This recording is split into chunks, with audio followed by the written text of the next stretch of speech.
All right, coming Earth. We're getting there. We're getting there. All right, doing the autofocus thing today. All right. Anyway, it looks a little cloudy. It'll clear up. I think it will. We got a little. I guess we got a little fog here in Tennessee. Saturday live. That's right. Saturday day live, not night like live like they do in New York. My name's Chris Anthony. Welcome to Nash Talk, and it's a Saturday afternoon here, but I'm going to be talking to somebody across the pond where it's actually 7 p.m. nighttime there.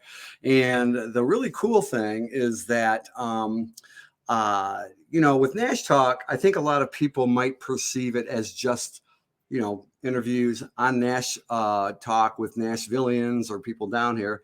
And I did start off with that. And I do showcase a lot of different things in and around Nashville. But if you know anything about the music industry, it bleeds into Las Vegas, Los Angeles, Chicago, Detroit, and of course, across the planet. And that's what makes this really exciting, especially with the advent of the internet, the World Wide Web. People are, working together, collaborating, connecting, networking, you name it. And what I like to do is, reach out to certain people. I've made friends on social media, primarily Facebook. I know that the younger generation uses Instagram, and we do actually do stuff with, Instagram and TikTok and all the other ones. But we're going to be showing this live right now, not only on Facebook publicly, but also it's being streamed and recorded live on YouTube and among other places. So you'll be able to see and share this later if you'd like to.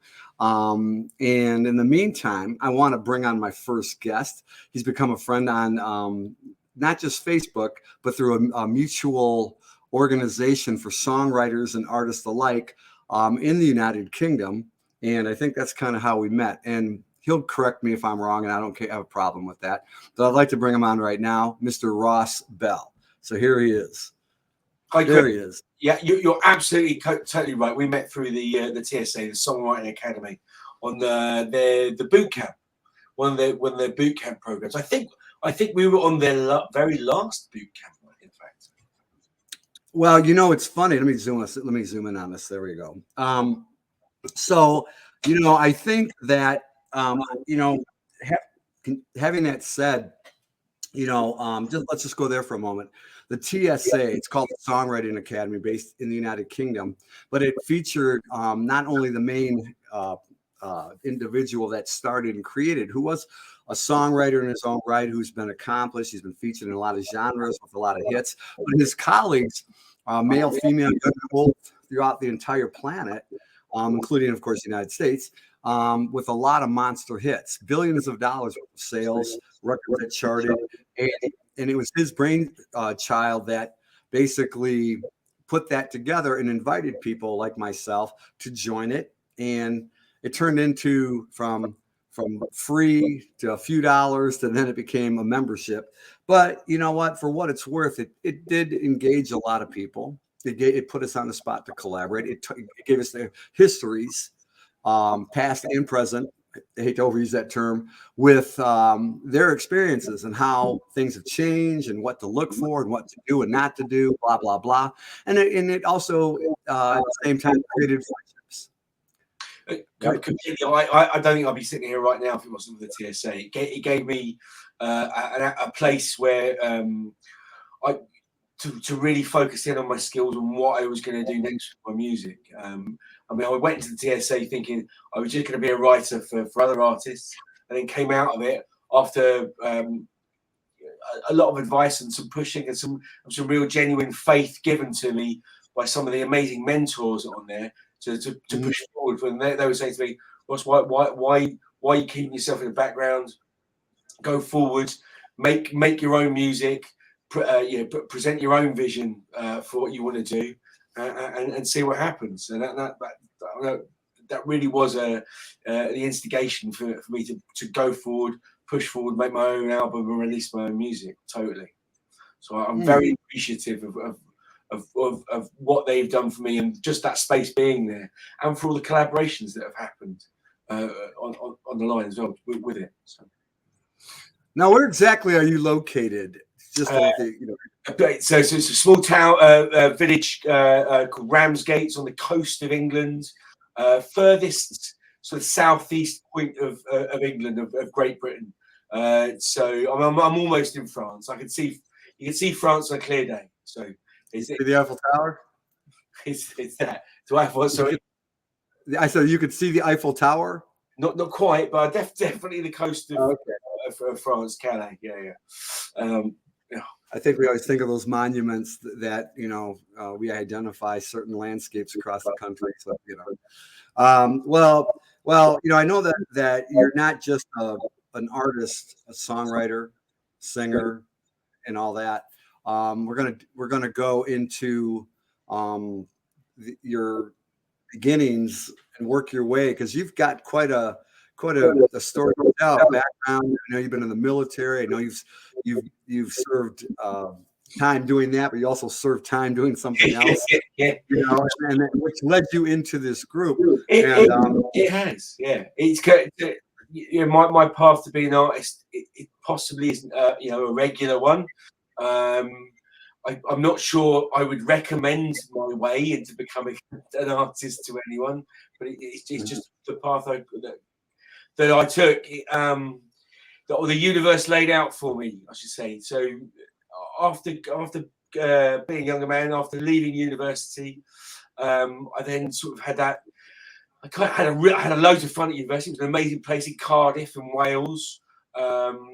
I basically spent 3 years playing rugby and having a really fantastic time, and making some incredible friendships that still last very strongly to this day. But when I got to the end of it, I didn't really know what to do next.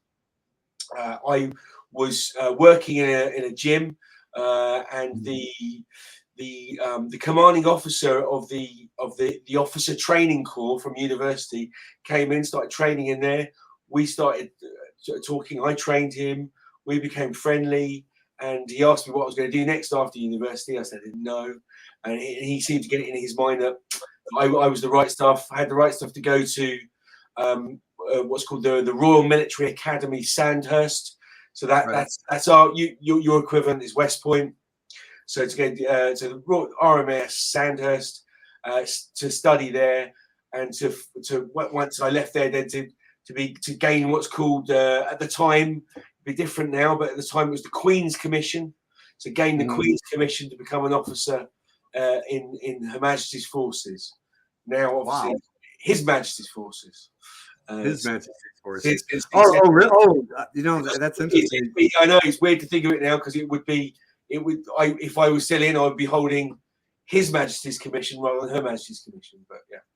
And that just recently changed after 90 years, I think, something like that. Yes, damn long time. Yeah, it's 1952. Yes, so incredibly long period. So did that. So left there left Royal Military Academy Sandhurst in '97, and I was commissioned into the King's Regiment. So the King's Regiment was the city regiment of both Liverpool and Manchester. I'm not from there. It's just where I got placed, where I got selected to go to, and had service with them. First place was Cyprus. Did so from Cyprus. Then we went to different locations in the Middle East. Then I did a couple of tours of Northern Ireland, because I still went to Northern Ireland at the back end of the conflict, just around about the time that the Good Friday Agreement was being signed, and those peace accords were being settled. So that was a good time to go there. There was still a lot of civil unrest, especially with the Protestant community, who some of them weren't entirely accepting of certain factors of the Good Friday Agreement. So there was a lot of unrest, especially when it came to a small town called Drumcree, which was a focal point where a lot of the marches in what's called marching season there were stopped. There was Belize, so we did a tour in the jungle, which was challenging. But the last thing I did that really that I struggled with after leaving service was 2003 in Iraq. In specifically, we were in the southern city of Basra, when perhaps the American forces, you might remember, were north in Baghdad. The British British-led forces, were sort of centered around the southern city of Basra. And so that's where myself and my regiment were, at that point. So that was a really challenging time. There was some incredibly intense and difficult things happen there. How old were you at that time? In 2003, I was 32. Oh, 32 years old. Yeah, I was 32 years old. So I wasn't a kid by any stretch of the imagination. But that stage of my life, was married, 2 young children, son and a daughter, Luke and Daisy. I was a bit longer in the tooth, a bit older in rank. I was a captain by then, but still, whatever time you go into a situation like that, it's difficult. It's difficult. It's challenging. These are kind of words that a lot of soldiers perhaps would use to hide the fact that it was. I mean, operational tours and situations of wars like that is often described as extremely long periods of boredom, punctuated by sheer terror. You go through that. There's a low-level buzz the whole time where you realise there's dangers to all about, whether from regular fighting forces or there was what was called there was a militia called the Fedayeen, who were the last remnants of Saddam's loyalists from the Ba'ath Party.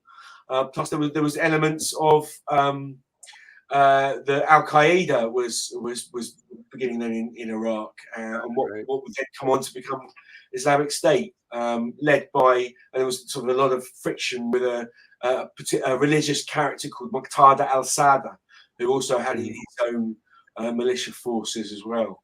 So there was a lot going on in the general war fighting or counter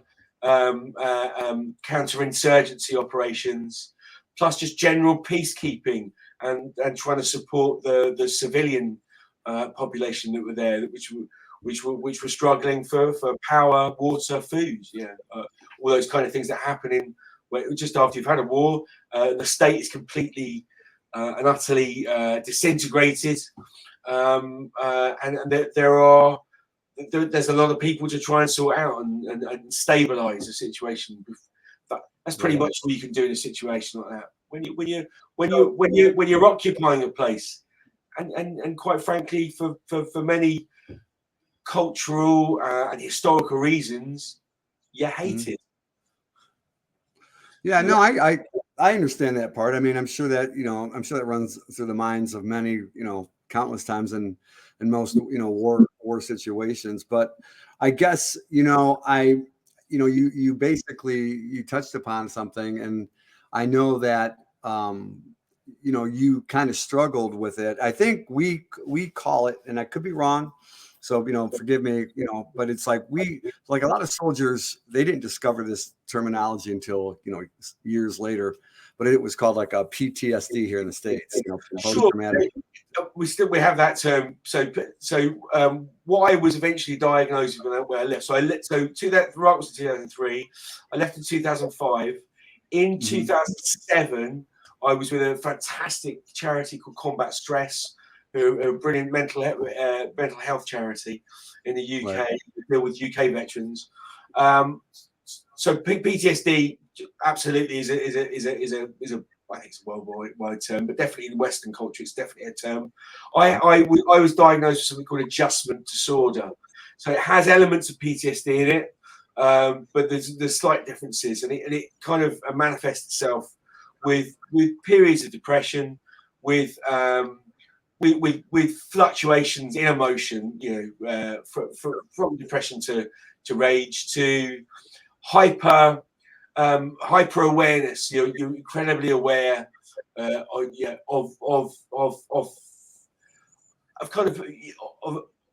danger that you perceive all the time. So you're very aware of situations, of new situations, of people you don't know. there's certain elements of obsessive behaviours or obsessive compulsive disorders. But the main thing that kind of got me into trouble, what we're going to lead into, is my ability to assess risk was almost zero. So dangerous.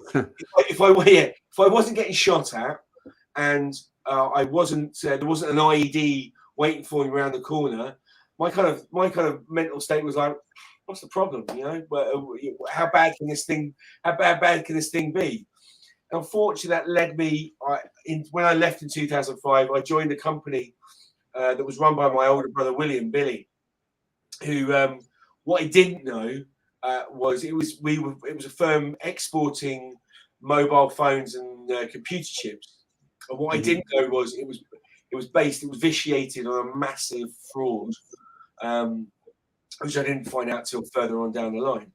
Well, don't get me wrong. When I did find out, I had a choice. You know, I could either choose to side with my family, or I could choose to side with society and the state. I chose my family. I'd probably make that same choice again, but there we are.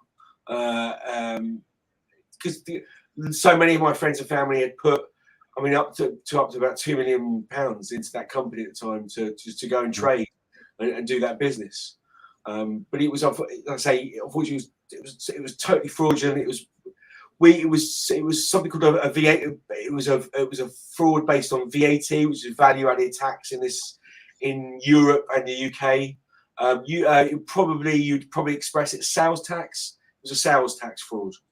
So it was to do with the VAT system in Europe, and how things were accrued, and then when you exported away from the European Union.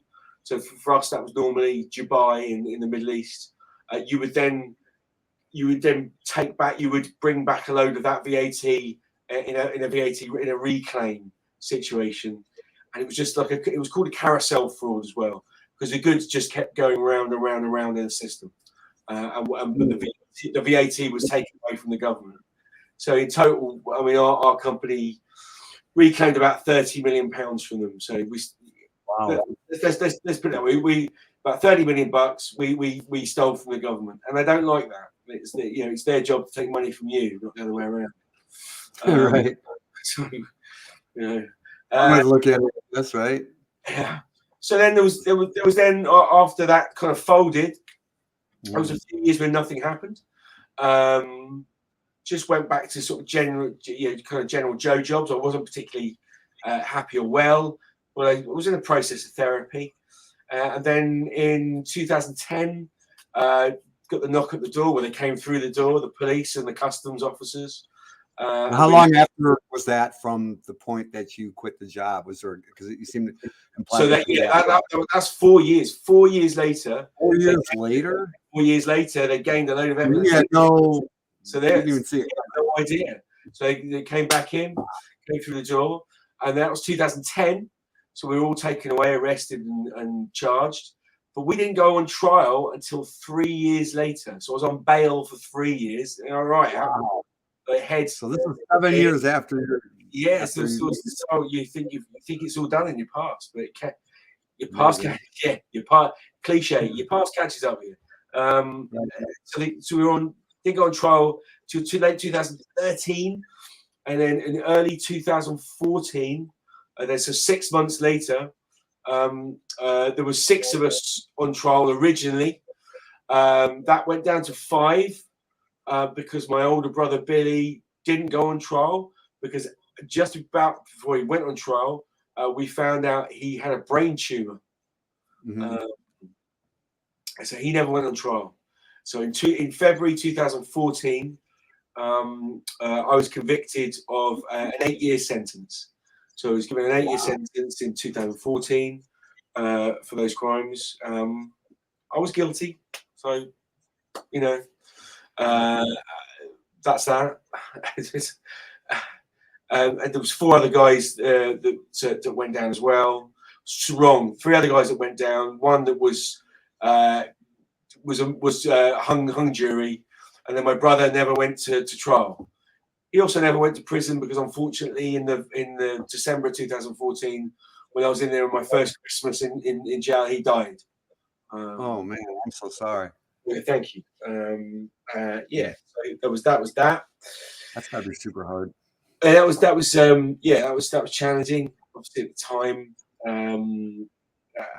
yeah, still is in lots of ways. How old was he? Billy was 46 when he died. Yeah, 46. Young. Yeah.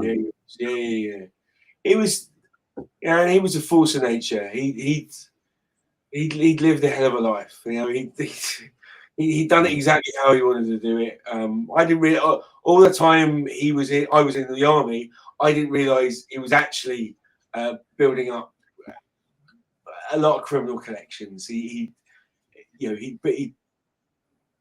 become connected with some pretty serious players in organised crime in this country. I'm kind of unbeknownst to the rest of us. So it all came to pass later on. Wow. Yeah. So I just want to stop you for 1 second, and you don't have to answer. Because I always ask at the beginning with everybody, there's something you don't want to talk about, feel free. And if I do mention something, push the button, say the safe word, whatever you got to do. But like, how can I ask how he passed, or is that private? No, he had a brain tumor. Oh, brain tumor. Okay. Neuroblastoma. So, I mean, partly there is a beautiful story about that because, let's share that because it okay, go ahead. Yeah. It gives me a lot. Let me just interrupt you and hold this thought, hold your emotions and grab it. Because I just want everybody to know, if you're just joining us, my name's Chris Anthony. I'm north of Nashville. This is Nash Talk, but I'm talking to my good friend here, Ross Bell, and he's over on the other side of the world. We're about 5-hour difference right now. He's ahead of us, and he's a singer-songwriter, and he's telling us the story that led up to that point. And right now we're at the point where he served in the military, and then he went to go work for a company that did some not so many legal things. Years later, he was a knock came on the door, and then 3 years after that, total of 7 so far, he was sentenced with other people. His brother, who was also part of it, did not go, but died shortly after of a brain tumor, and he's about to expand on that. And again, deepest sympathies to you, because I know that's got to be hard. It's something you never let go. I understand that. So keep going, and I'm just bringing people back up to speed. Thank you, Chris. So why did Billy do a lot of things he did? So when we examined his behaviour and who he was and what he did, especially in older life, we all became to realise, myself and friends and some of our family, that Billy actually had a really serious personality disorder. People might be shocked that I'm about to call my brother this, but he was a sociopath. He's not that he was an axe murderer, but there's you can go and look at it. There's like a checklist. You can tell with personality to find if somebody is a sociopath, psychopath, whichever word term you want to use. And it's that they are incredibly intelligent, driven, charming. What they can't get by charm, they'll get by force. Most CEOs of Fortune 500 companies, or generals, or politicians, or many of them have psychopathic traits because of their focus, their lack of empathy, for instance, for other people, that allows them to lead often. We often ask, why are we led by these people who seem to care so little for us? It's probably because they're psychos.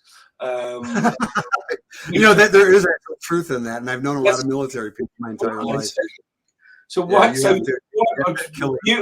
the beautiful point I'm trying to get to is that I was allowed to, so I knew my brother was going to die when I was in prison. Luckily for me, there was a really great padre in there who got me a compassionate visit home to see him before he died.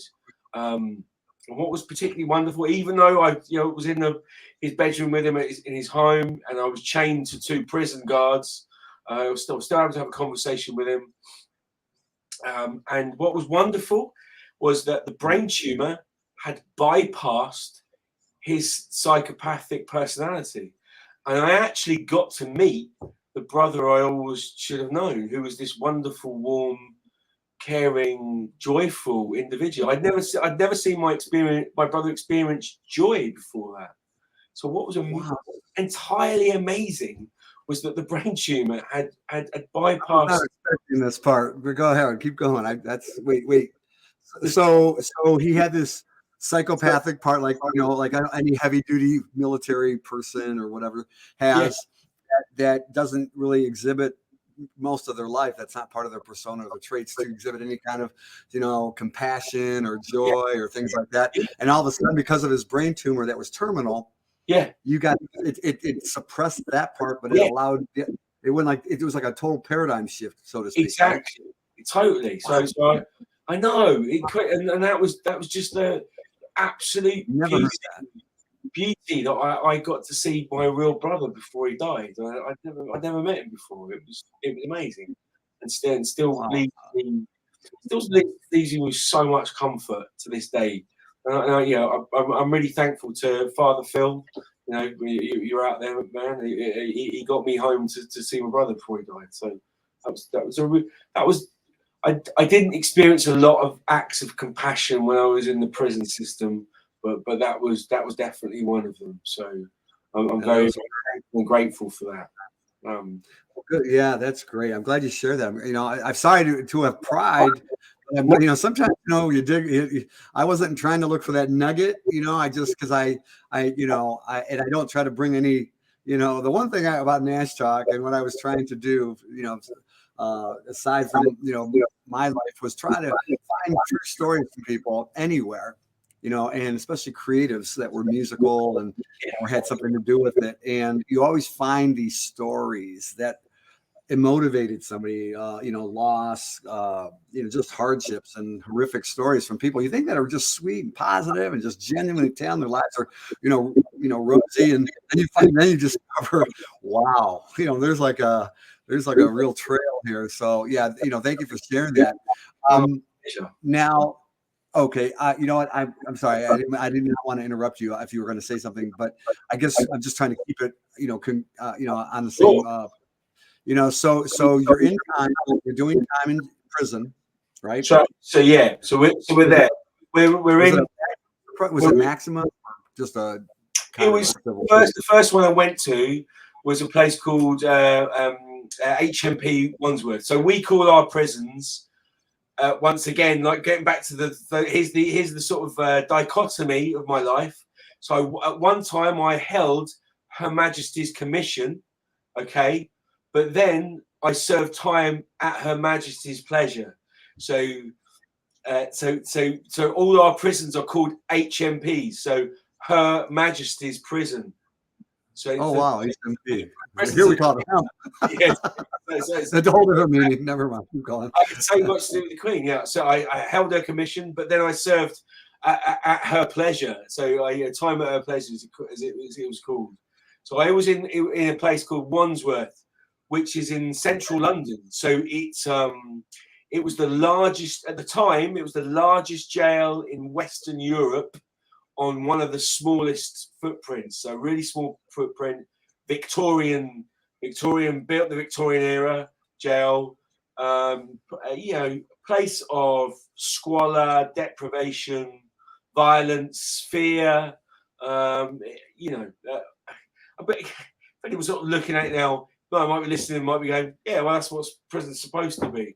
I would dispute that. I would put it to you that the prison's supposed to be a place of rehabilitation and positivity. That's what it should. That's what it should be, because obviously prison's made up of two things. It's two elements. It's made up of punishment, and it's made up of rehabilitation. So your punishment is your sentence. It's the removal of your liberty. It is your removal from your own life, your family, all that you've known. When you're literally stripped down to nothing, and you're processed. You're given a set of sweats, and you're put in this cell. You know, a real solitary, bare, cell, and Oh, I didn't know that. and you're just there. That's you. You've got nothing. You've got to. You can't communicate with any of the prisoners, or not. You have no cellmates or anything like that. Not first. No, I mean it's just at first you can't. Well, my situation was on my own. Okay. A bit later on, you sort of let onto the wing, and so that I was really lucky. The first night I was in there, and you go through that process, and you're feeling. You're not feeling good. You're in shock, basically. You're in the shock of capture. You get the sentence comes down from the judge. You get told, the jury, the four lady, actually, the jury says you're guilty. That's it. And then you've got that shock. And then the judge gives you your sentence. You've got that shock. And then you're just taken away in a back of a van, secure van, and taken to the prison. You're processed. You got that shock. So first night in prison. A lot of shocks. Oh my goodness. Shock. In the military, you call it the shock of capture. If you're captured by the enemy, the shock of capture. So luckily for me, on my very first night, I was able to have a talk with myself, and I was able to forgive myself. I was able to give myself forgiveness and say to myself, "Okay, Ross, you've really messed up big time. Now you've ruined your own life. You've ruined your family's life. You now have to make this good. I will forgive you if you make this good, and if you go on from this moment forth and improve the person you are, because the person I was when I went in was, I must have weighed about 18 stone. I was pretty bad drink and drugs problem. I was morally, emotionally, spiritually, physically corrupt. Absolutely at my worst point. But luckily at that point, I was able to forgive myself. And then from that forgiveness, and from begin to work on myself, because luckily for me, I had loads of skills. I mean, skills from being an army officer, and I just great education, degree. I knew how to meditate. I knew how to train myself. So all those things I could use when I was in there. Were you married at this point? I think you mentioned that you were married with kids. But at this point, so how old were you at this point? And your kids were probably at this point in 2014. I was 43 years old. No, 42 years old. I was on my second and current marriage. My first marriage ended when I was when I left the army. I mean, when I left the army, there was all. I didn't get into. There was divorce. There was bankruptcy. There was some other ill health. There was just like, I can write country. I drink drugs. I can write country. Just like I've got what happened in America. Sorry. That's okay. We've got it. I've got it here. So at that point in prison, I'm scratching your country off my list next time I get married. No, I'm kidding. But luckily, also, not everything's a tragedy. Everything is far from a tragedy. At that point as well, I was married to the same amazing woman I am today, Victoria Catherine Bell. She's an incredible individual who, stood by me through all of those problems, all of my drink and drug problems, my mental health problems, the issue when the fallout from my divorce when we met, and becoming an amazing stepmother to two beautiful children, to then my criminal case, and then going through the whole of my prison journey with me. I mean, how staunch is that girl? I mean, how lucky am I? There, brother. How lucky am I? How grateful am I, as I am every single day for her.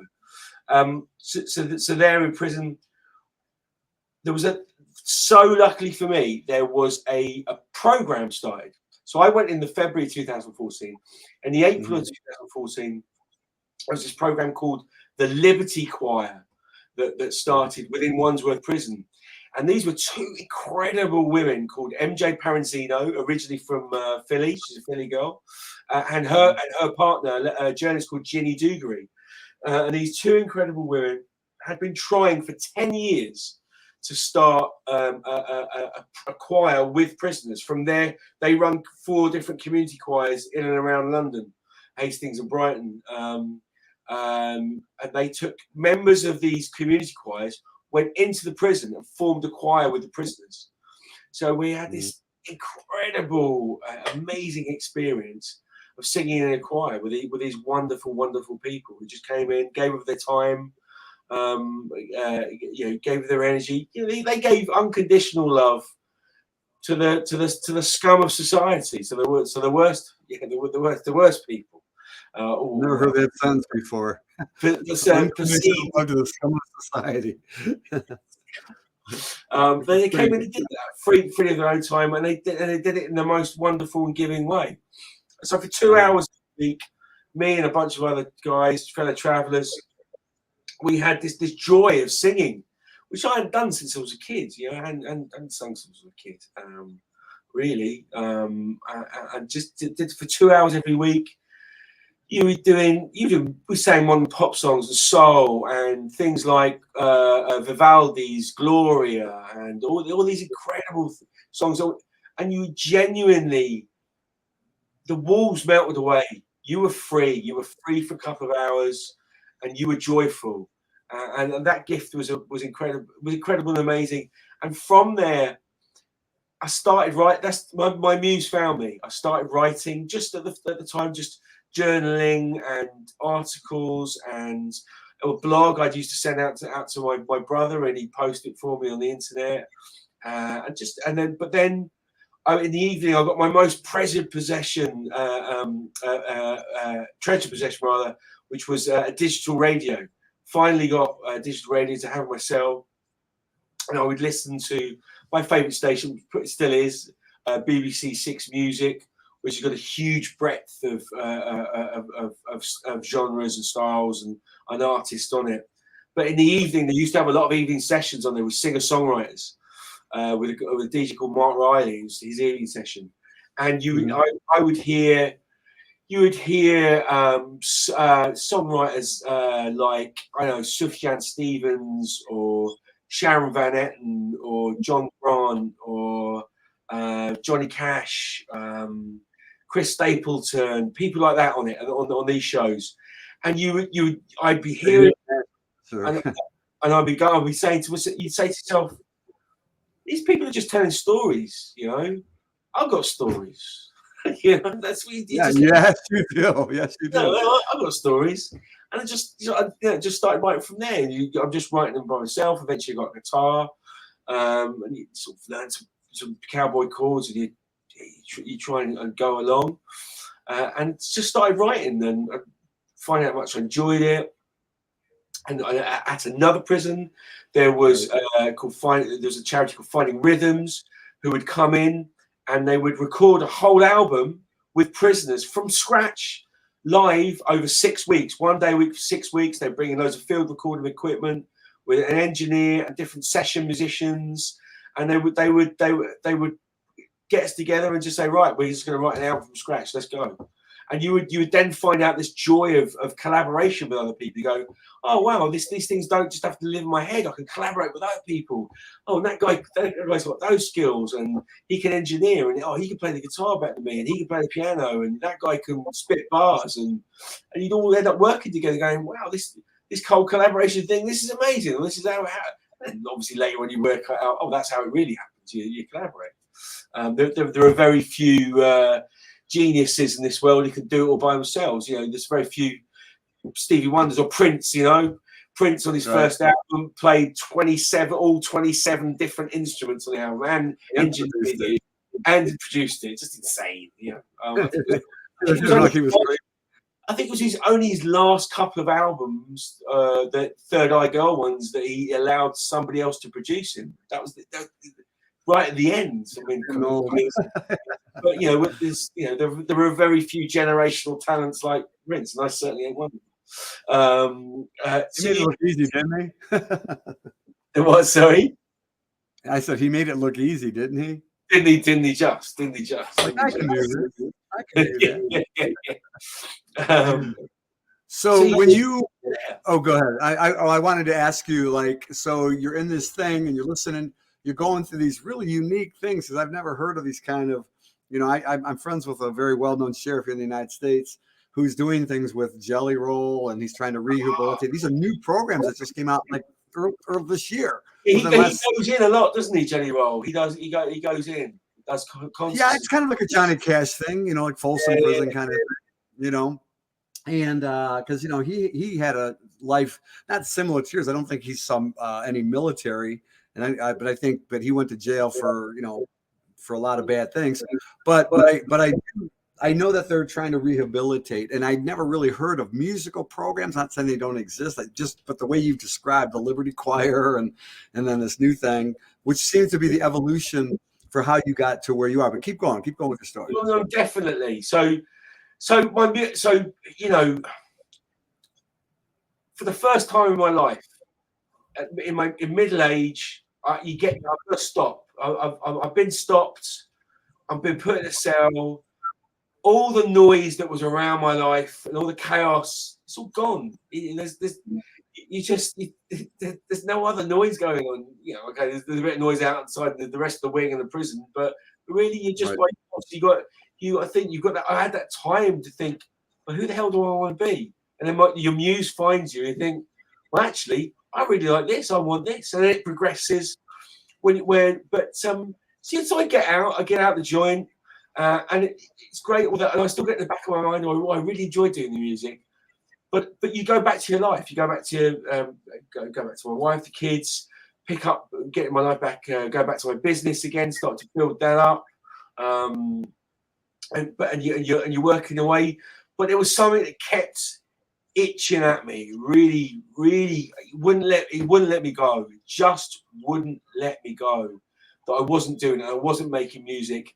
And I was putting all those excuses out of the way. I'm tired. I'm too busy at work. I'm too old. No, who the hell wants to listen to me? Come on, it's for the kids. All that's you're delusional. You're not good enough. All that stuff. All that stuff. All that stuff that it still sometimes just creeps in, and you have to whack it away. All that self-doubt. And crippling stuff that you have to keep pushing it away. And sometimes you really have to strangle that, because you never get anywhere otherwise. And then lucky for me, I just thought, okay, I'll ease myself back into it. I went and joined another choir on the outside, which was a soul choir, local to where I worked. And in that soul choir, the leader of that was another guy called Ross Power, and he's this incredible. We talked about Prince earlier. He's a multi-instrumentalist. He can engineer. He can produce. He composes for film and television, and he's a choir master. So he can do all this. He can coach you. He can do the lot. The guy's amazing. And then so I joined his choir just before lockdown. Then lockdown happens. Him and his wife Abby run 14 different choirs. They were all total. 14 different choirs. So they were all completely totaled when COVID hit and everything was locked down. So they couldn't do their business. They were also session musicians, and he scored film and television. So all of their business was wiped out. So he put himself online to do whatever, singing lessons. I went and had singing lesson with him. Didn't really like that. So I just asked him if we want to start writing together. So we started writing. So it went from there. We're doing it over all lockdown, just over Zoom, and then that finished. Went into his studio. We started writing. Our initial thought was, okay, we're going to write for other people, like you do. Then we kept writing, and we kept falling. We fell in love with these songs, and just one day we just look at each other and say, we don't want to give these to other people. We want to do them. So we then go forward to get them all demoed up properly, and then go on the search for the right producer. And then luckily in January 2000, last year, in 23, I went to, there's Americana Music Association, started in Nashville. So that started in Nashville about 25 years ago. and it has now sister. It's because the style of the genre we end up writing in is Americana. It's because it's a bit of everything, and it's got sister organisations in the UK, Canada, and Australia. So I joined the Americana Music Association UK. I went to their conference in January last year, and luckily when I was there was a visitor from Nashville who was presenting a documentary on Oh Boy Records, John Prine's label. And this was a man called Nielsen Hubbard. Nielsen's also a documentary maker, he's a photographer, but he's an artist in his own right, and he's a producer. And he is the current producer for the last two albums for both Mary Gauthier and Lucinda Williams. So I mean, you know, Lucinda Williams, you know, so loved within country in Americana. They got their own artist project called the Orphan Brigade, and just he does loads of other stuff. And luckily for me, he really liked the demos, and he came back over last summer from Nashville to make the record with us in Nashville. He came from Nashville back to England. Oh. Wow. To make the record with us. That's pretty cool. In my hometown, in a fantastic studio. So I'd never been through that process. It was incredible. A whole week with these amazing musicians, because there was Ross and there was a couple of friends of his who was also session guys, Charlie Moreland on guitar and Eric Fagai, Canadian guy, on bass. Ross played everything with keys, and Nielsen, the producer, also drummed on the album. So I controlled it from there. It was all live tracked, so all 12 tracks were live tracked.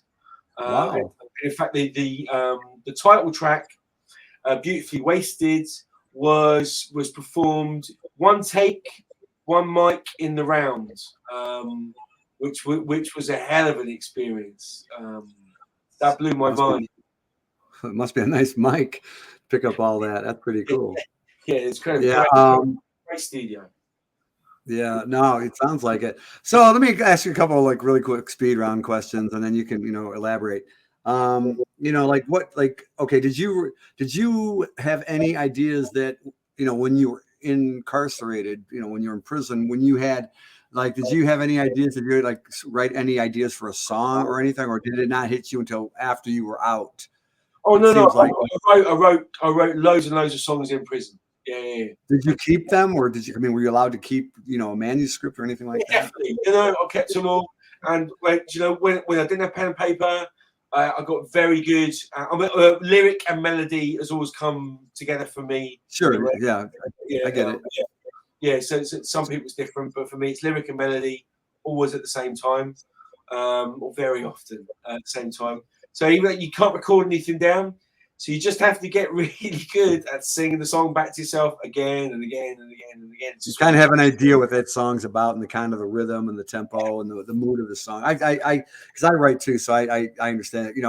And again, we've shared. Even if I was right, because when I joined the TSA and I got cases and cases of papers and books, even from when I was a kid, high school and beyond. And it was funny because I thought, God, did I do it the right way? Because sometimes I'm on my phone, sometimes I'm dictating, sometimes I'm scribbling on paper, on napkin, whatever. And I realized I did it after watching the Beatles documentary. I did it right. And then TSA showed me more that I thought I was doing it wrong. That was one of the things of the self-doubt container that I thought, maybe I'm not doing it right. Maybe they do it all in one take. The words just floated. Paul McCartney and George, George Harrison and John Lennon, or Elton John and Bernie, Prince even. And you realize that they've got thousands of songs that are not going to ever be completed because it's impossible. Because even if you complete the 1,000 songs, you're already going to throw in 4 or 5 ideas in between those songs, like a title. Yeah. That's what I do. I still drag out those notebooks again. There were still songs from back there that I know actually. There are some I know I'm never going to make, but there are some that I know that there's some diamonds there that I know are going to get dragged onto the next album. I know I'm dragging those out and going, they're going to the next album. Whatever, I know they're coming back. I know they do that. Well, they need a lot of work. That some of them need a lot of work. Yeah. You come to Nashville, you'll find that out really quick. I go to these things and I think, God, but my whole idea was like, okay, whether I have time or not to finish these ideas or can, I go, I'm going to find 10,000, guitar players that are going to tell me they're the best in the world or have the best guitar, whatever, singers, writers, bass players, you name it. But the problem is that they get kind of hooked into these. You just got to tell everybody you have a record label, Toilet Paper Records, and they'll gravitate to you if you have that card in your hand versus somebody goes, I write songs too. It just doesn't work like that, So maybe you've got some better, synergy with this. Ross. Is Ross the one on the picture that you sent me, the black and white? Yes. Yeah, okay. Yeah, I've just now really quick because I know I'm gonna forget about 2 or 3 things, even if I wrote them down. Because I talked to somebody the other night for over 3 hours, and we didn't take a break the whole time. And I know he wants to do a part 2 now. So it's like, some people get like 5 or 10 minutes on TV, or something. And then I don't know how they squeeze in like all the information. This is who it is. This is what they are. But one of the things that I wanted to do, not, and that's why, I've done it with people, not just outside of Nashville that have never been to Nashville, like, in different parts of the country, but also because it's hard to get people to do this. I had a guy that was on TV and radio tell me the other night, we had a really long conversation, and he goes, you should start this at a particular time, like they do the nightly news. And I said, well, nobody watches the nightly news anymore, except old people, because the kids are watching whenever they want to watch listen whenever they don't have, Spotify or whatever. I said, it's a whole different world that we're trying to communicate with, and we're trying to convince ourselves that world still exists. And it's actually, it's a dinosaur. But the reason I say that is because, like I couldn't have you come on at 8 o'clock at night because it's like, 3 o'clock or 2 o'clock in the morning, your time, and I don't want to talk to you while you're sleeping on me, so, and I said, this is going to loop no matter what. Even if one person's watching right now, we're on the biggest platforms, Facebook, YouTube, and you can share it, link it, whatever. And when somebody's done with this, they've told a story that no 2 stories for songwriters is the same. They all look the same when they're down there. The hats, the guitar, they got a little twang to their voice. But the thing is, their stories are all unique and different, no matter what city, state, or country they are from. Just like yours. I mean, what you're telling me, even, from going from the military and then going into, a job that you eventually, came in prison for. You lost your brother at the beginning, and then what I'm going to remember the most is that you had that moment where this brother of yours, who you obviously love and admire, did not ever possess the capabilities of showing, the normal emotions, the range of compassion. And here, because of what he was going through with the brain tumor, he was able to share with you why you were in the worst part of your life, these moments that you'll never forget. And I figure there's got to be some inspiration, not just to create music and be a better person, but probably some songs out of that as well that somebody can relate to, and I think a song is a legacy. And that's part of the reason I do this. And when I saw you and me together on the TSA, and of course, we're friends on social media, I feel a person as far as because, I'm an outgoing person and I've been through my own things, and my personality, I had my own. I don't want to compare it to your brother, but I feel like I've been through things where I'm showing emotions and saying things on social media that no grown man over 20 should ever share, especially like I do. But what I also inadvertently did was try to create something that people like you and others that probably have some great songs out there, because I'm convinced, number one, that most people, well, it's a 2-part. And this is the part nobody will like, but most songs will never be heard, no matter how good they're sung, written, produced, recorded, doesn't matter, and they'll just be on a big pile here. But I'm also convinced at the same time, there's probably so many songs being written that are probably better than any of the number ones that have ever been written, by anybody. It could be the Beatles, it could be, anybody you could pick. And I'm thinking, what? So if I can just grab a couple people in the world that I have a connection with, like yourself, and say, look, he's got a story and he's got songs, and you might like one of his songs. And years from now, the legacy of this interview will be that you got to share the story, and hopefully you pick up some more people and you can share this, because that's what this is about for me. I didn't mean to go step on a soapbox for a minute, because I really do. I'm with you. I'm totally but I with want you. people, I but I want people to I understand. agree with you. You're saying it's those funny things when people don't say, "Oh, there's no good songs anymore, not like in the old days." I'm like, are you insane? So there is so much music being created at the moment. There are so many people really who are trying to connect with their creativity. Yeah, of course, there's great music. I hate great music. I hate new great music all the time. Just because you just want to go back to what you know, well, fine. Don't say there isn't anything out there, because there is. There are so many great artists, even if it's not my genre, even if I don't, particularly like it, even if it's not particularly for me. You can't say there isn't great things being created all the time, and that's what I want for people. I came to my creativity very, very late in life. But one thing I absolutely, talking about soapboxes, one thing I absolutely am going to hammer home to people through my own channels and through my own sharing on social media is, this isn't just for me. This is for all of you as well. If you think there's something missing in your life, you think, well, there's something missing. What is it? What's the hole that I'm trying to fill? And I used to try and fill it with drink and drugs, and bad relationships, and throwing myself out of airplanes, and military adventures, and criminality. All these things you're trying to stop the gap. You're trying to plug the hole, the gaping chasm that's within yourself. Chasm, I love that word.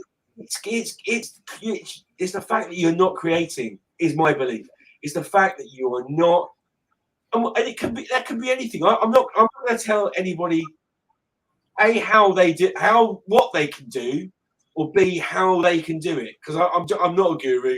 I'm not going to tell you what you can do and how you can do it. But for the individual to find out, and they will do. If they really want to find out, they'll find out. They'll come onto it. But I know it's out there for them, whatever it is. I mean, someone like Brian Eno, for instance, he describes the creative act as being anything that isn't a practical act. So even just by styling your hair, by painting your nails, that is, you don't have to do that. That is creation. Even if something as small as that is, even if you shape a piece of toast, that is creation, because you don't have to do that. No, you don't. And you share it. Yeah, you share even if you're the least talented creative person in the world, you may dress better than everybody and show up in a nice, or you may be able to tell a joke better than anybody, because one thing about musicians, they're not the easiest to interview. People thought I thought I was have like 1,000 people doing this, and and they're crazy without the circumstances, so even with or without tragedy or bad circumstances, you'll find that people are, they're not all, they're not meant for Yale or Harvard or Princeton. They're not meant for, not saying that they haven't, because I've met some pretty smart people too also, but it's an expression, it's a legacy. And at the very least, because it bothered me a lot, like, why would I want to put my music out there, like, on Spotify, I should say it faster. But anyway, I think that what I've started to deal with the last few weeks, and when you coming on, I thought to myself, I said, you know what? I said, most people that come down here could spend years and never, ever, ever be noticed, no matter how well they play. And they're going to play covers. I said, put a song out there, because a lot of people can't write a song or sing a song. And the world's population keeps getting bigger. Since 1989, 30 plus years ago, the world's population doubled. Yeah. And and here's even a better one, because when you listen to radio stations, you have to wait for the commercials, and you're at the mercy of the DJ. No matter how good the radio station or disc jockey is, you got to go, okay, I got to wait 4 more songs to hear my other song. And it's a lottery, because it's like, oh, it's on. And then it's almost like you got to wait for it. And here you can listen to your song over and over with a push of a button.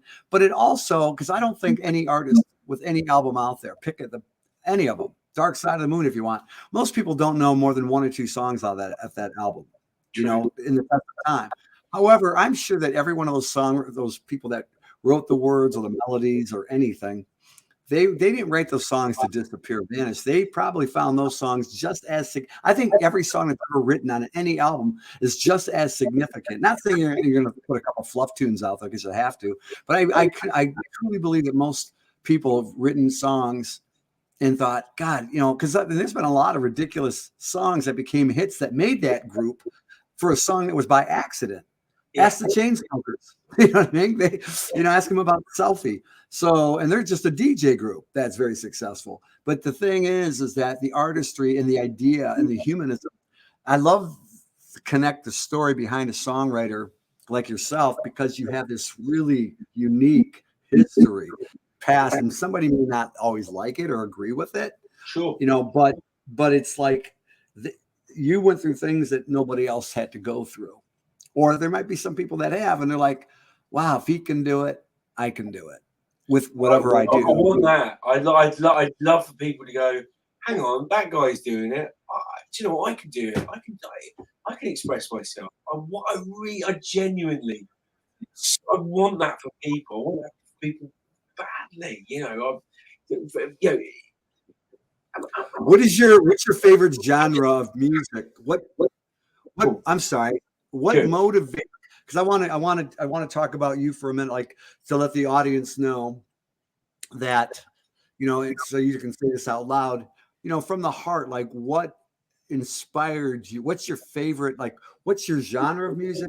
What's the message? What kind of creation do you really enjoy? What's like the number one thing? If you were to have a choice right now, what is it? What are the music types that you are looking to do, and how do you express yourself? So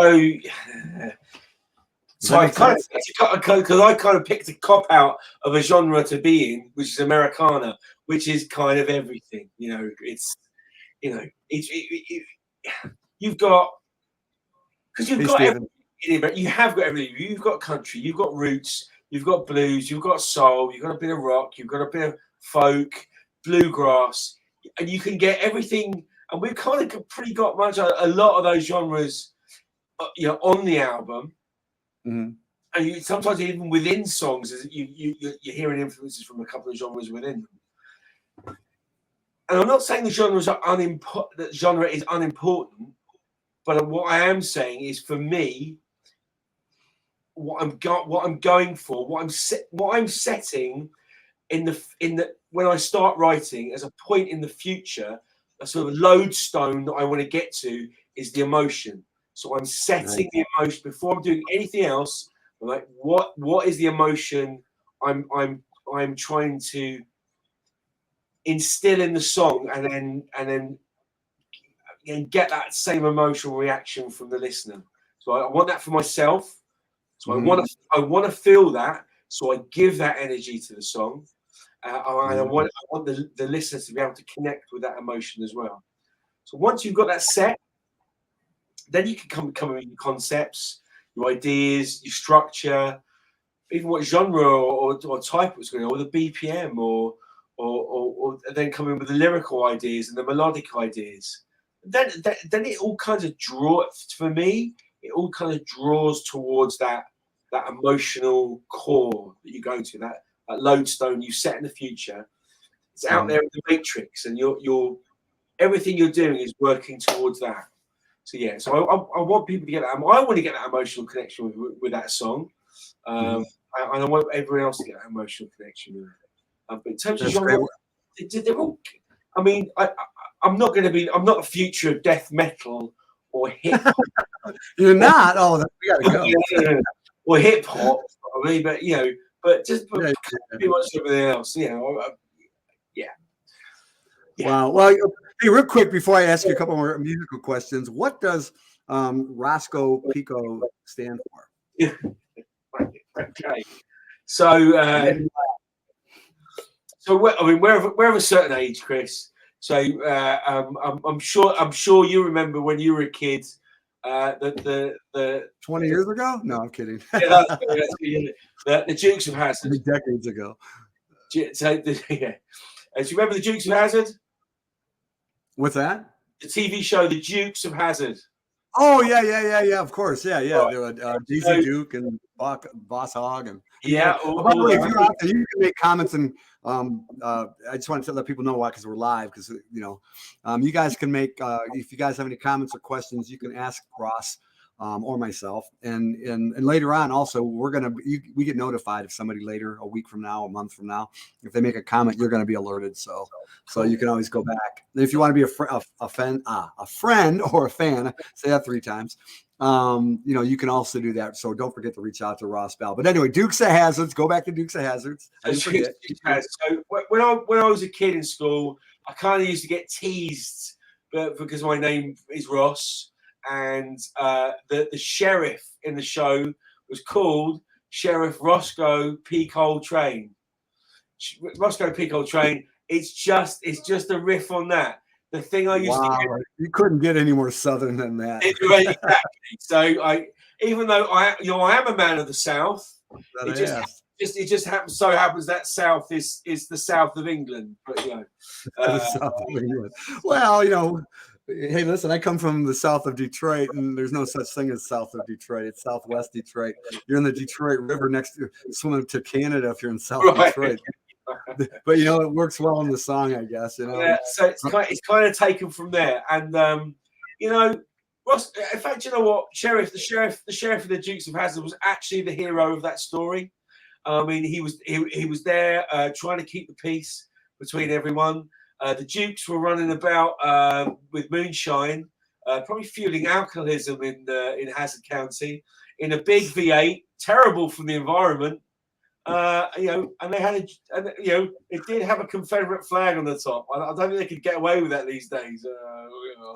Well, in the United States, you can. We're like the polarized of America now, but it's kind of fun. You should join us. Come on over. You got to Listen, I'm desperate to come over. I unfortunately, my legal situation says I can't just yet. But let's see what happens in the future, because my crime was a felony crime, so I'm not allowed in the country just yet. But of course, I'm in that style, that Americana style, because I love it. I'm versed in the culture. One day I want to be able to come to Nashville and write over there. That would be an absolute dream. Let's call them out. I would love to have you here. I've got dreams. I would love to one day for my band play the Ryman. Would love to play the Old Opry. I want to go to Red Rocks. Of course I do. You want to go and do all those iconic things. I'll immerse myself in the culture. Totally. I love that. I mean, I come up with more ideas, not just songs and writing music. I'm doing country rock and roll for this girl down there from Detroit. She likes the country rock and roll, but she also likes R&B. I'm trying to figure out some staples with Motown. I'm also doing EDM, for the first time, even though I've been a club DJ all my life. But I also want to create a digital environment where people can actually, because I do believe, Zoom wasn't that big until after COVID started. Sure. And I think this technology is going to get bigger and better in the landscape. Look at U2. They're in Las Vegas. They have this thing called the Sphere. And at first I wasn't sure what it was. I thought it was like an illuminated pumpkin. And I thought maybe that was just some digital thing somebody enhanced, and I saw it on Facebook or something. And I hear it's just one of the most really amazing facilities. You're really way up there inside this big round basketball looking thing, but inside the digital aspects are just unreal. And Vegas never shortchanges you, even 10, 20 years ago. It evolved. The money and the technology. There's no shortage of creativity there. In fact, I'm talking to some guys that I interviewed back in December that actually were originally here and did a lot of, made a big dent here, but then they ended up going to Vegas. But my point is that I think even like how we're communicating hours apart at the same time, you used to have to get on a plane 20 years ago to go somewhere. And, and we thought we were high tech then. Right. And it's just, I think look at these new things they have with Apple. Those goggles are like $5,000. I'll wait for a minute, but I hear that they're pretty extraordinary, and they've had those out for years, but they haven't really done anything. So I think it's going to allow people like yourself and me and anybody that's creating any kind of music, or any ideas really, you have to find an audience. I'm not worried about the amount of people because I know that, think about John Lennon. He was writing music. The Beatles broke up. He started doing his own thing, and then he was shot. But his music lives on. How many people can say that? Entertainment is a really cool vehicle for. And I don't want to talk posthumously about somebody, but what I mean is that just because you don't achieve something today, like when you finish a normal job, you go home and that job's over. You go back, you repeat the same process. But with music, you can create something that may not even be that well received. And then 35 years later, it's in a TV show on Netflix for like Kate Bush, and she's getting a check for her $2.9 million 36 years later. She's relevant. Tracy Chapman. Like you think about someone like Sugarman, Sixto Rodriguez, just found so many years later, discovered. Or a really great soul singer like Charles. God rest his soul, Charles Bradley, who didn't get famous until his 60s. Incredible singer. It's been plugging away for all that time. I think somebody just said Van Gogh. I think that one of the ideas that I have, and I could be wrong, I don't think I am, even though, because everybody, like even Van Gogh, but, and what did you have to cut off an ear? But I think that, when I listen to you and I've seen your stuff, why I wanted to share your story, and somebody because people love to look for the negatives instantly. Like, well, is he in Nashville? Well, you just told a story. I don't know any group that has Duke that has it. And you're right, the Confederate flag. I mean, you can't get any more something. You didn't make any mention of Daisy Duke, and I think she was probably one of the more popular eye candies of that show, I guess. She was, yes, I liked her a lot. Yes. Yeah, I'm sure many people did. But the thing is that I think that what I mummify into this whole thing can be used today, tomorrow, a week from now, and years from now. And you can share it and let people know that you were here. I want people to know that there was a creative force, regardless of the amount of money or success, even fame, that surrounds somebody. Because I've met so many people. Think about a guy like Jim Croce, right? Yeah. Or Stevie Ray Vaughan. I mean, most of the kids probably don't even know who he is unless they pick up a guitar or whatever. But then when you think about it, man, their songs stand the test of the time. What they did stood the test of the time. So we have to immortalize it with technology. We used to have to put it in tapes and store them in a cool environment. Now it's all digital. And even if the hard drive crashes, we've got it on a jump drive or cloud or something, and I want people to have the expression and the idea. Somebody like you is, you're such a sweet person that has had such a incredibly arduous up and down all around kind of life. And that was, and I only knew a little bit before we even started the interview, and I heard some other information that you sent me, and I started to kind of, I hate to use the term deep dive too much, but I did a little bit really quick.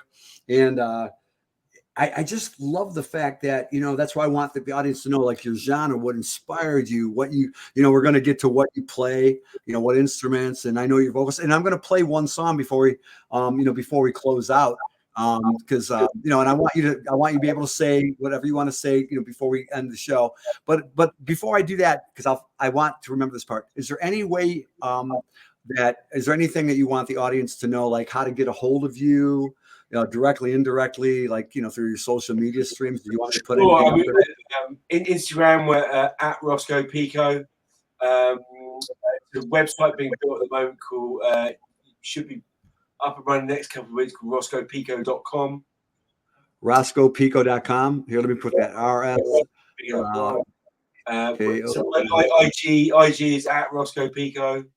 I've got Roscoe Pico Facebook page. Okay. YouTube, all the stuff. Okay, let me see. That's how we got to build it these days, isn't it? Got to build absolutely. It.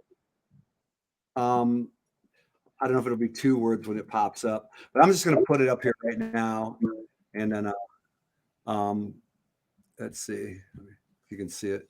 Roscoe Pico. So if you go to any of his, it'll be now your Instagram is what? Is at Roscoe Pico, yeah. All one word. At Roscoe Pico, and it's probably one word, so we don't forget the space, yeah. right? Yeah, it's all one word. Yeah. Okay, well, here, let me I can edit that for you. But anyway, so that's great. I'm glad you told me, because I thought it was some crazy European thing to be honest. It's just I would have never guessed that. Because we're in that musical genre, and we just wanted to go for a name that would, like, people would just. To be honest with you, I'm not saying the kids aren't going to listen to us, but I think our genre of music is our demographic is probably more like, between the ages of 30 and 60 years. Probably. Yeah, but they probably said the same thing about Metallica, Masters of Puppet, and and they were all anti-internet too. Metallica, and now they're swimming in it. Every time somebody clicks on Spotify, they get paid. The poor artist that isn't famous doesn't get paid that much. They got to get 1 million likes to get to make $1. I think, I don't know. So and I hope to change all that. I'm just a small fish in a big pond, and even Nashville's set in stone with a lot of things. It's like the Pied Piper. People are going to follow the old traditional methods, which is a very, I hate to say it. So here I'm in their backyard trying to, peddle them themselves, saying, hey, look, there's a way to find an audience. There's a way to get paid. We're trying to figure that out. And at the very least, you may have your own Sphere. You may have your own Red Rock. You may have your own Coliseum to play in. Madison Square Garden, wherever you pick a place. I think we're going to be able to do that before our lifetime ends. And I think that, with room to spare, and I think, people are going to be able to, come and see. So whatever I don't accomplish today with this interview, I hope that that we're going to, that at least you got your story there. And I want people to recognize your emblem. Can I play a song really quick that you sent me a video, and I hate to edit it. Luckily, I have all these different programs, and it might have been abrupt, but I'm going to play a little bit of it. It's what now? Tell me this song. Is Running Man. Running Man, yeah. This song's called. Now, what is this from? Is this from an earlier album, or give me a real quick bio on that? This is from the album that's going to be released later on this year. The album's called Beautifully Wasted. This is the first single off the album, released November of last year. Next one's released actually next week, so that's cool. So this is called Running Man.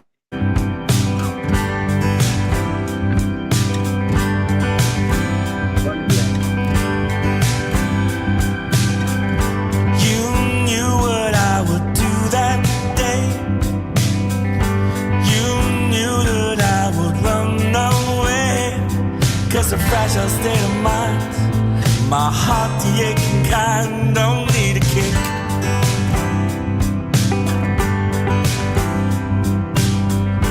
I saw that I would play myself. I saw I could be something else, but a mind that clings to fear can never settle here, and that's just sick. A running man finds no peace, fast as he can, as he feels the heat. A running man, turn around, because someday he'll find his feet on solid ground.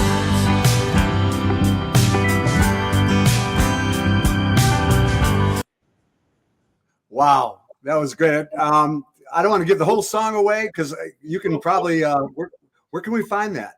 You definitely on all streaming platforms. Yeah. Wow, I really like that. It has a nice country texture to it down here. Nice southern. Yeah, it does. Yeah, that would fit. Yeah, you would not guess that song is from the United Kingdom, or it's just it's crazy. It's really nice. Yeah, like I say, we're so lucky to get Nielsen Hubbard to produce the album. He's such an incredible producer. we're really hoping that he's going to say yes to doing the next one with us as well. And we're just going to keep rolling on with this, brother. Yeah, no, I can. Now who's singing on that? Is that you? It is me. Yeah, I'm the singer. Yeah.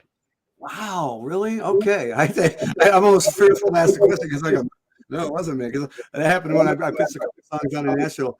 There was a couple songs, and they didn't realize it was the lead keyboardist for Aerosmith that sang one of the songs that I pitched. And then the guy's going, no, and the girl goes, "Is that you singing, Chris?" And I go, "No." The guy was like Steve Tyler's backup. I mean, the guy's an amazing guy, Russell. And like, and he's played with Sting and Stone Temple Pilots and a whole bunch of other people. I mean, the guy's a virtuoso, and he's just like, but I can't lie and I can't tell, so, but that was really good. You got a really nice voice. That's something, that's really, it's so, I wanted people to at least give a little dose of what you were, what you're up to. And I think that's, that's something I would listen to in my car driving down the road. I think it fits. I think it fits. Thank you. No, I really do. I'm really excited. I know we've been on for almost an hour and a half now, but I want to, before, we do end, I want to get a couple more things from you.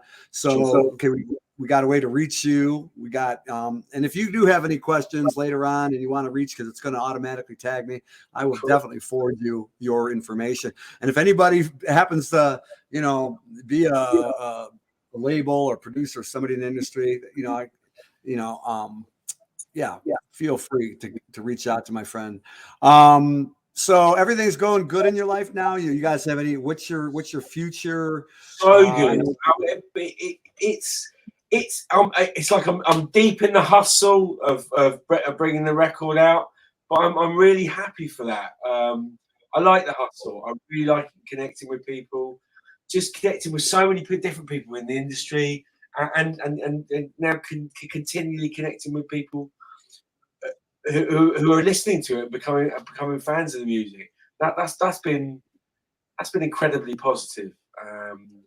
So like so many of us, like so many songwriters and musicians and people in bands, can't give up the day job yet, and that may be some way down the line. But I remain convinced that my music's going to pay for itself one day, and it's going to find an audience. We're going to find my 1,000 true fans and all that kind of concept. And just all I need for it to do is just continue, because there is no greater feeling for me than that creative process. That there's a blank page and then there's a set of lyrics, and then go for the set of lyrics and you start collaborating with someone else, and you've got a song. Before you know it, there is a song where there wasn't a song. Nothing beats that feeling. It doesn't require anybody else to validate it. There's no external validation required for that. No, there's no stopper. It exists. That song, that Running Man, that was one day. That was Ross just sitting there in the studio. Went, oh, I've got this riff. He just started playing it. I said, right, keep going, and it came out. That one came out pretty quickly, I have to say. So it's that choice, that big magic. There's nothing better than that big magic. Now, that magic. The caveat to that is, there's no better word that actually takes that. Yeah. Now the caveat to the caveat is that feeling will always exist. Now, would it make it? Would it easy? Would it give you more time if in fact that the music paid for itself and you got more time to do it? That would be great. But if it doesn't matter, because I'm still going to keep going. It's got me now. It's got me.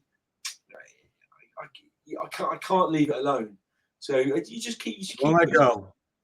I won't let you go. It really won't. I don't have any other choice. It's not going to go. I could just forget this. I can't. I'm absolutely obsessed. I'm all in. That's the next song. I won't let go, or I won't let go. Yeah. Well, maybe we'll write that one together. Who knows? I'm up for that. I'm still waiting to write one with Stephen Wood out there. I know he's out there somewhere. Stevie, me too. Yeah. Oh yeah, he's great. I love him. Anyway, well, I don't really know what else to ask you. I mean, you can feel to say, whatever you want to say. Is there anything I didn't ask you that you want to Yeah, cover?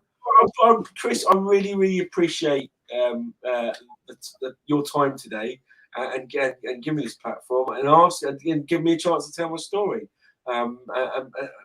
Get it out there a bit more to people. The connections keep widening. It's really good to just actually have a long form conversation with you for the first time. That's been nice. After getting to know each other for a while, I really appreciate that. I want to keep hearing more stories. I mean, it's definitely all of us over here, probably Stephen included, that's watching right now. We want to know more about Nashville. We want to get to know more things about it. We want to find out more about it. I'm trying, man.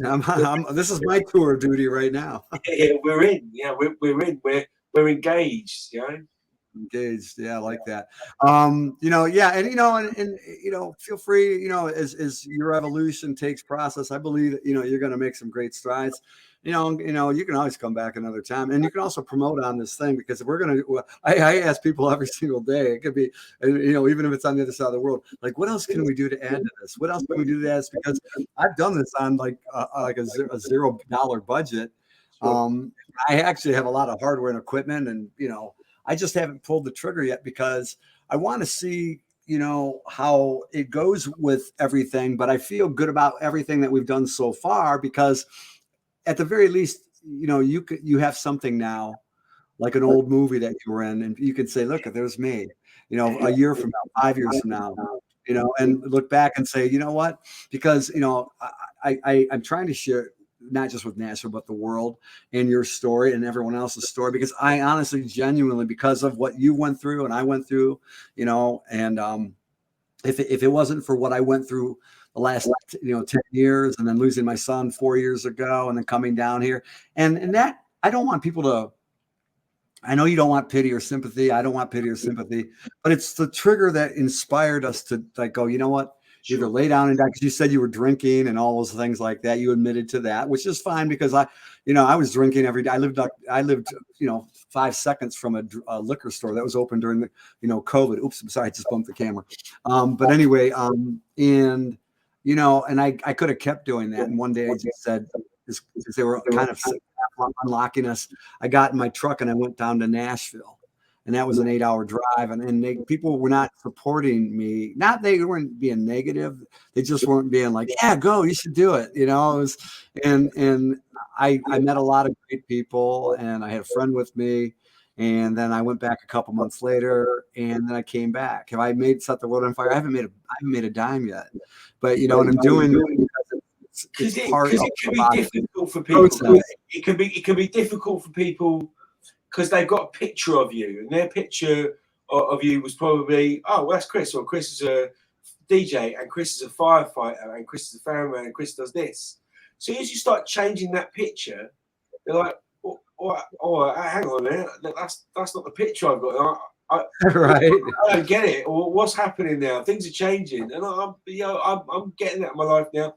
It's only the end of last year I actually sort of came out loud and came out, as it were, and said, I am an artist. I am an artist. I'm a songwriter, and I make music. That's who I am. That's what I do. That's who I want to be for the rest of my life. That's who I choose to be. And some people go it. Some people are like, what? That's not the guy you were. I don't know that guy. Yeah, no, I think you've got some really cool elements to being successful at this, and at the very least, sharing your music with people around the world for years to come. And I think, for what you've went through, you could have just, taken the easy route and became normal, and became ordinary, and just blended into the background, and it's like I have this black background that I cover up pictures of my kids, but I also have the lights constantly changing, because I don't want it one stagnant, opaque, Sure. Thing here. And I want it to be, there's color in my life, and it's the people, the good people. Do you follow? Yeah. So yes. I think, but anyway, I don't know what else I can ask you. Usually, and I've never had a loss of words, but I think that I think we covered a lot, and I want you to come back anytime you want. We're friends on Facebook, so if you want to see them on social media, this will be on YouTube, and everything else. You can share it, Ross, and you'll receive a copy if you want, forever. And yeah, reach out to him, you guys. He's a great guy. He's a very smart and creative soul. I'm just really, really proud to be his friend, and I'm glad we did this today on a Saturday evening where you're at. Are you going out anywhere? Or are you just going to? I'm boringly. I'm off to bed soon because I like that. What time is it there? What time? It's 8:30. I'm a very early riser, so yeah. Okay, then we'll let you go. We'll let you go. Are you satisfied? You feel you got your fill? Oh, I'm so happy. I really, really appreciate this time. Thank you, Chris. Well, and thank you for the people that stopped by. I know that not everybody can watch it in an hour and a half on a Saturday because, you got chores to do and things to do. But, like I said, time's really not imperative because you can watch this anytime you want from now on. And thank you for being, thank you. I'm honored that you took the time out to come out and do this with me. And my honor and my pleasure, sir. Thank you. All right, my brother. Love you, man.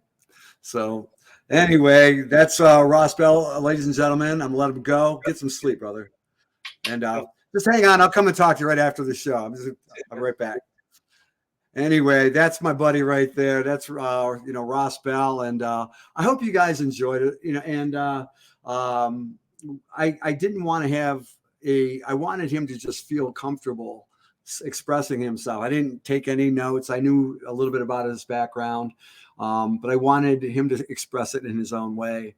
And that's, if anybody who wants to come on that has a story and is looking to be a singer-songwriter, yes, I'm down in Nashville. I'm also from Detroit, and I go back and forth. But if you have somebody in any part of the planet and they have a phone, an iPad, a computer, as you can see, that's what I'm doing right now until we make the change in the evolution of adding more and more stuff. I apologize. I'm down here. And my leg was getting cramped, and I actually needed to move it, and that's why you see the jiggle in the camera. But hey, we at least you can see and hear what we're doing, right? And Ross, just gave us a lot of history there. I mean, if he can do that, that means you can do it as a singer, songwriter, producer, or like he said, you don't have to be any of those things. If you got an idea and a goal, you're never too old. You can go through all kinds of, paths that take you to dead ends and some really bumpy roads. I know that whole story. And that's why I do this is, hopefully that, I'm elevating somebody out there even more than normal, I guess. But that's it. I hope you had a great day. Go get back to whatever you're doing. Enjoy your Saturday, your weekend. And thank you for joining me on Nash Talk. And that's it. I hope you guys have a great evening, and I'll see you soon.